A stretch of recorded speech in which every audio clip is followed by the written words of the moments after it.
ও মামু, মামু, ও মামু, ভাগ্নে কেমন আছিস? মামু, কাজ তো একটা ঘটায় ফেলাই দিছি, তাই এবার কি হবে?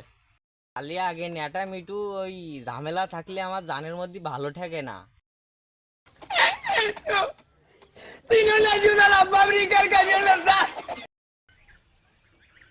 মামু, আমি তো আর বাড়ির দিকে যাচ্ছিলাম, কিন্তু এই রাস্তা হঠাৎ করে দেখাই যে আমি তো ভাবতেই পারিনি তুমি মনে হয় বাজারের দিকে যাচ্ছ।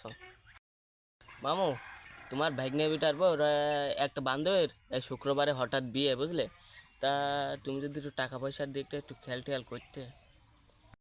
ভাগ্নে সাইফুল, আমি জানি টাকা পয়সার বিষয় হলি তোমার আমার বাড়ির আনাগোনায় দেখা যায়, আর ঈদের সময় আমার বাড়ির আনাগোনায় তোমার একটু পাওয়া যায়। তা লাভলু, আমাকে তো ওই মুসলমানের বাড়ি একটা দাওয়াত আছে। তা ভাগ্নে ওইখানে আমাকে একটু খরচ খরচা আছে, তা তোমার আমি একেবারে ফেলি দিচ্ছি না, তোমার বিষয়টাও আমি একটু দেখতেছি। মামু, মামু, তুমি দেখেছো আমাদের মা ভাগ্নের সম্পর্ক কত সুন্দর?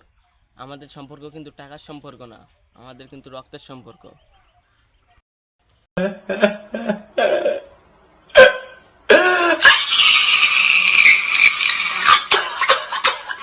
তুমি নিজের মুখে স্বীকার করেছো যে আমি ঈদের সময় তোমার বাড়ি আনাগোনায় আসি। ওই মুসলমানের না তো বিয়ের দাওয়াত, বরযাত্রী ফিরি ফিরি ফিরি। ফাও ফাও আর খাবি কত কাল, ও বন্ধু ফাও ফাও আর খাবি কত কাল। ও মুসলমানের দাওয়াত তো না, বিয়ের দাওয়াত। বিষয়টা তুই আমার বুঝিয়ে কবি নে। মামু, তুমি আবার আমার সাথে মিছে কথা কইলে। তুমি যে কেবল কইলে যে মুসলমানের দাওয়াত, আবার এই ফুফাতো ভাইয়ের কাছে শুনতেছি বিয়ের দাওয়াত। তোমার সাথে সম্পর্ক টিকে রাখা সম্ভব না, কিন্তু তুমি যেহেতু টাকার পয়সা বিষয় বলতেছো, সম্পর্কটা টিকে রাখা যায়। ডেলি ডেলি 200-500 না ঠাপিয়ে একবারে তো জমি জমা ভাগ করে নিলে হয়। দেখ লাভলো, তুই আর মামা ভাগ্নের সম্পর্কের মধ্যে আর বামার চালিস নে। এই যে ফুফুর ছেলে, তুমি যে এই ডেলি এসে 200-500 টাকা ফাও নিয়ে যাচ্ছ, এইটা কি তোমার ঠিক হচ্ছে ঠাপিয়ে? আই পাও না কি? তোর বাপ আমার মা 2 বিঘে জমি ওই ওইখানে চাষ করে খাচ্ছে।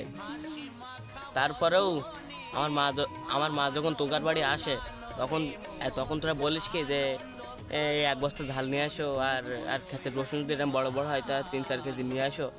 তা তা হিসাবে আমরা তোকার কাছে আরো টাকা পয়সা বেশি পাই। তা তুই সন্ধ্যেবেলা আসকেন, আসি 500 টাকা নিয়ে যাস কেন, যা। টাকা 500 না, ফুল 1500 দিতে হবে। শুধু আমার বউ বলেছে বলে আমি তোদের উঠানে আইছি। সে আমি জানি, আমাদের বিটার বউ কত বড় মনের মানুষ। তা আমরা যখন তোদের বাড়ি বেড়াতে যাই তখন দেখি ওই তোর ঘরে দৌড় দে, তোর বউ কত সুন্দর গালাগালি দেয় আর বুঝুই, আবার আরেকদিকে মুখ করি বসে থাকে, কত লজ্জা। সে আমি জানি, আমরা যখন ওদের বাড়ি বেড়াতে যাই তখন ওর বউ পাড়ায় বেড়াতে যায়। আচ্ছা ঠিক আছে, টাকা ওই 1500 দিবানে, ওই বস্তা 1500 টাকা করে চলতিছে। না মামা, আমি জানি তুমি আমার কতটা সম্মান করো। তা ওদের সামনে ও কথা বলেন আমার লজ্জা করে। তা মামা, আমি সন্ধ্যার টাইমে আসবা না, তোমার টাকাটা দিয়ে দিয়ে নে, এখন যাই। হ্যাঁ তুই যা, আর আমি ওই সন্ধ্যার টাইম আসিস কানে দিবানে। হ্যাঁ, তাহলে যাই। যা, তাড়াতাড়ি আসিস সন্ধ্যার টাইম।